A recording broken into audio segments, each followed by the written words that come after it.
Hello everyone, and thank you for coming back. Today I'd like to talk with you about guilt.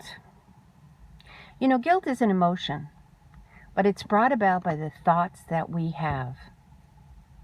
Now, we can impose guilt on a child by saying things like our parents did in past generations, such as, if you don't eat all your dinner, that will be a sin. That's a terrible thing. There are children starving in China or some other part of the world. And so the child feels guilt for the very first time, or not, and they do what we request of them.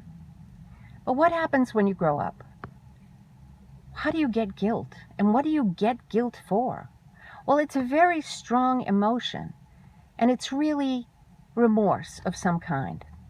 Now, you can have guilt for something that you did, and that's pretty normal. Well, if you steal, or you lie, or you cheat, or you do something that's against your own moral code, then you feel guilt. And that's kind of good, because that helps us in our checks and balances of the way we live our lives. But what about feeling guilt about something you didn't do? Well, you can feel guilt for that too. Maybe during the hurricane, you wanted to give a donation, but you didn't. You wanted to help out, but you didn't. You thought about doing it, but you didn't. Chances are you'll feel some guilt about that. Or remember the story about Jimmy Carter, who, quote, lusted for someone.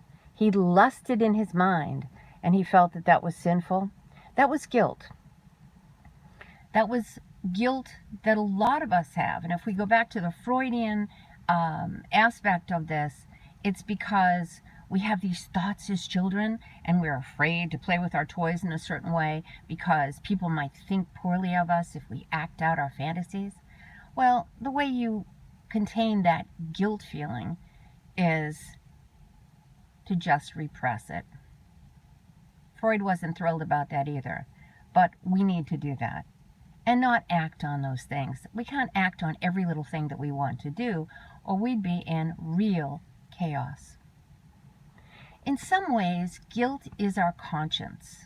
In some ways, it prevents us from doing all those impulsive things that we probably would kind of like to do. At the same time, as adults, we need to choose. Do we want to live with guilt all around us or not? My suggestion is no. Guilt is appropriate at certain times, but we don't want it to make part of our lifestyle.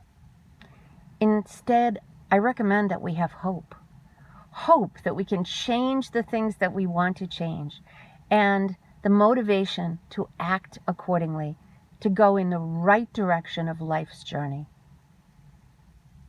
Until next time, this is just an old Catholic girl with her view of God and life and the journey that we're all taking. May God bless and take care of you, and to keep you safe.